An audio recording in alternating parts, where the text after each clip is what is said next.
Hello students, my name is Jasmeet Kaur from Sahaj Coaching Center, and I am trying to work really hard so that all my viewers can get good scores in their IELTS as well as PTE tests. So I am planning कि आपको हर एक video में कुछ ऐसा technique सिखाऊं जिससे आपकी जो आइल्स की स्पीकिंग है वो बेटर से बेस्ट हो जाए, अगर गुड है तो बेटर हो जाए।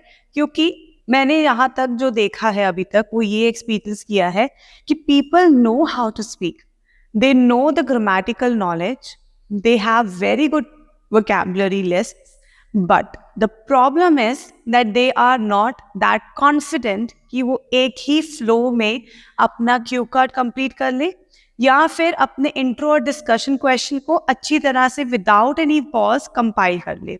तो ये वीडियो में आपको मैं कुछ ऐसे वर्ड्स दिखाऊंगी, कुछ ऐसे सेंटेंसेस बताऊंगी जिससे आप अपने पॉजेस को कवर कर सकते हो और साथ ही साथ अपनी रेपिटेशंस को अवॉइड कर सकते हो। अब जैसे कि आप जानते हैं कि इंट्रोडक्शन क्वेश्चंस में आपको ज़्यादातर क्वेश्चन पूछे जाते हैं, do you think, do you believe, would you से। तो ऐसे क्वेश्चंस में हमारे ज़्यादातर आंसर स्टार्ट होते हैं well yes, well yes, well yes. तो यहाँ पे क्या होता है, जब हम एक दो बार ये वर्ड बोल देते हैं well yes I believe that, yes I think that, तो उससे क्या होता है जब हम थर्ड या फोर्थ टाइम ये वर्ड आंसर करने जाते हैं तो हम थोड़ा सा रुक जाते हैं सोचते हुए कि यार मैं तो बार बार रिपीट कर रहा हूँ, एक ही चीज़ बार बार बोल रहा हूँ। तो आपने अपने उस रेपिटेशन को अवॉइड करने के लिए आपने क्या कहना है, आप कह सकते हो सर्टेनली, जिसका मतलब है यस, या फिर I suppose yes.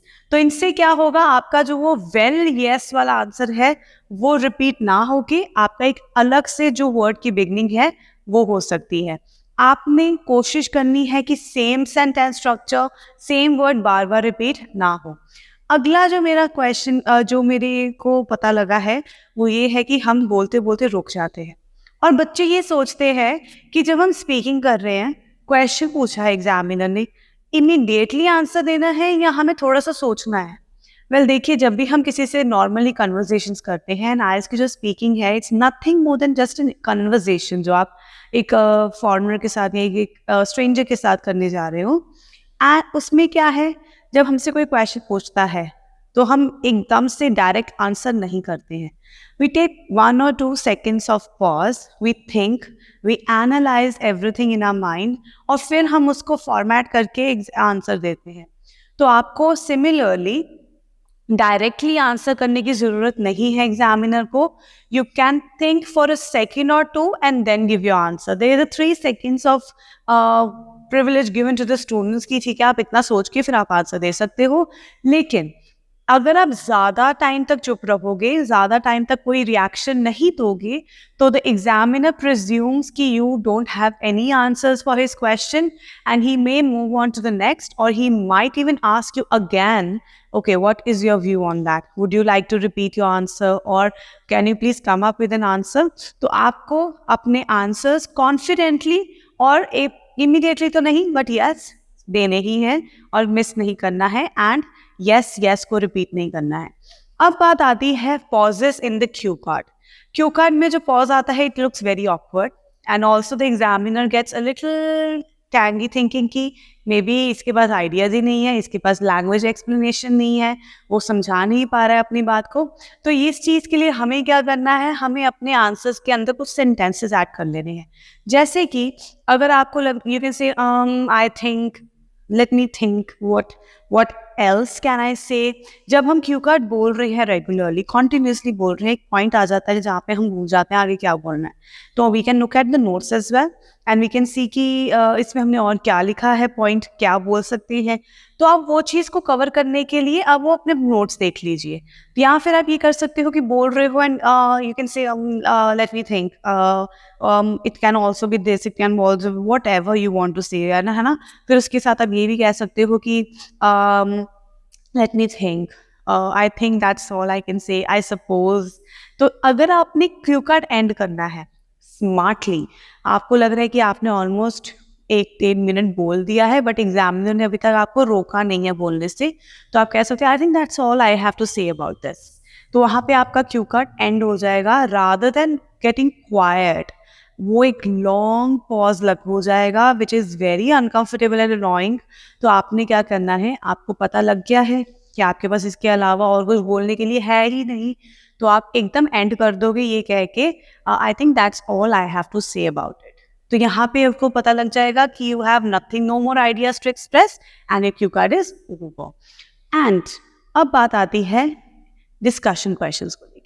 Discussion questions जब हम कर रहे हैं तो डिस्कशन में क्या है, हमें एग्जामिनर हमारे क्यू कार्ड रिलेटेड ही क्वेश्चंस पूछ रहा है, कुछ एक्स्ट्रा नहीं पूछेगा। अगर हमने अपने आंसर क्यू कार्ड को रिलेटेड बोला है, कॉन्फिडेंटली बोला है, तो आपको आपके क्यू कार्ड से रिलेटेड ही क्वेश्चन पूछे जाएंगे।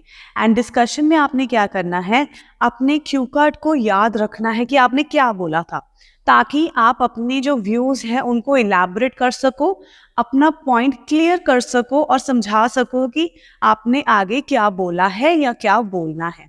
अब इसके अंदर क्या होता है कि डिस्कशन में कुछ सोचना पड़ता है, समटाइम्स हमें समझ ही नहीं आता, तो आप क्या होगे, I beg you pardon, sorry, can you please repeat your question, because sometimes we are unable to think, and also it's a smart way to take time to think.